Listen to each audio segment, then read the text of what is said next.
दोस्तों नमस्कार। आज के इस वीडियो में हम बात करेंगे गेहूं की फसल में सल्फर के महत्व के बारे में। कब उसे लगाना चाहिए, कितनी मात्रा में लगाना चाहिए, किन भूमियों में इसकी आवश्यकता ज़्यादा होती है और कहाँ इसकी आवश्यकता बहुत ना के बराबर होती है। इसके कार्य क्या हैं, इसके फ़ायदे क्या हैं और इसकी कमी या अधिकता हो जाए तो फिर इसके नुकसान क्या हैं। ये सारी जानकारी आज के इस वीडियो में हम जानने वाले हैं। तो दोस्तों स्किप ना करें वीडियो को। यदि आप नए हों तो प्लीज़ अपने यूट्यूब चैनल को सब्सक्राइब कर लें और वीडियो यदि आपको अंत में अच्छा लगे तो फिर लाइक ज़रूर करिएगा। चलिए दोस्तों सल्फर के महत्व के बारे में बात कर लेते हैं। गेहूं की फसल के लिए मुख्य 5 तत्व होते हैं जो आवश्यक होते हैं, बहुत ज़्यादा आवश्यक होते हैं। जिनमें नाइट्रोजन, फास्फोरस, पोटास, सल्फर और जिंक। आज के वीडियो में हम केवल सल्फर पे बात करेंगे। दोस्तों सबसे पहले तो इसकी कमी के कारण जो लक्षण हमें पौधे पे दिखाई देते हैं और हानि जो होती है फसल को, उसके बारे में जान लेते हैं। सल्फर की कमी के कारण पौधे में जो हरित कवक होते हैं वो मर जाते हैं, यानी हरित की जो है कमी हो जाती है। आपने देखा होगा झुलसी हुई पत्तियां हो जाती होंगी, हल्की पीलेपन से वो शुरू हो जाती हैं और जो नई पत्तियां होती हैं उन पर प्रभाव देखने को स्पष्ट मिलता है, जिसके कारण से प्रकाश संश्लेषण की क्रिया बाधित होती है और भोजन संपूर्ण मात्रा में नहीं मिल पाता है पौधे को और उसका उत्पादन पर असर सीधे सीधे तौर पर दिखाई देता है।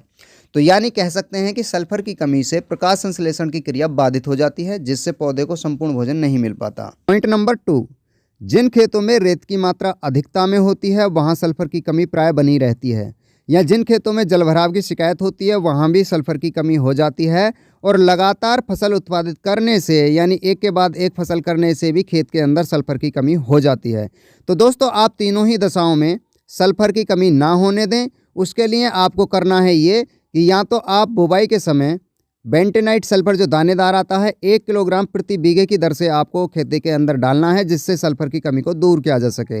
यदि आप उस समय सल्फर नहीं दे पाए हैं तो पहली सिंचाई पे जब आप गेहूं के अंदर पहला यूरिया लगा रहे होंगे उस टाइम आपको यूरिया पे डस्ट वाला सल्फर जो 90% और 80% की फॉर्म वाला होता है, यूरिया पे आप कोटेड करिए और उसे बिखराव की विधि से उसे बिखेर सकते हैं। तीसरा प्रकार ये है, यदि आप स्प्रे में करना चाहें तो 1 से 2 ग्राम पर लीटर की डोज से आपको सल्फर आपके खेत में दे देना है, यानी अपनी फसल में दे देना है।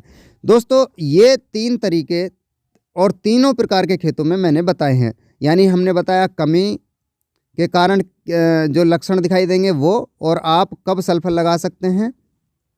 पॉइंट नंबर 3 ये है दोस्तों, सबसे पहले आपको अपने खेत के पीएच वैल्यू को यदि मेंटेन रखना है तो फिर सल्फर का प्रयोग करना ही होगा।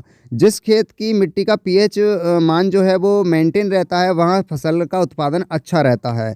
तो सल्फर पीएच मान को भी मेंटेन करने के लिए सबसे उत्तरदायी तत्व होता है। ये प्रकाश संश्लेषण की क्रिया को मेंटेन करता है, प्रोटीन बनने के प्रोसेस को मेंटेन करता है और पीएच मान को मेंटेन करता है। तो ये 3 फायदे बहुत ज़बरदस्त होते हैं सल्फर के। तो आप अपने खेत में सल्फर किसी भी विधि से दे सकते हैं, बुवाई पे दे सकते हैं, पहली सिंचाई पे दे सकते हैं या फिर स्प्रे में दे सकते हैं, जिससे आपके गेहूं के खेत में सल्फर की कमी ना हो और आप बेहतर उत्पादन लेने से चूक ना जाएं।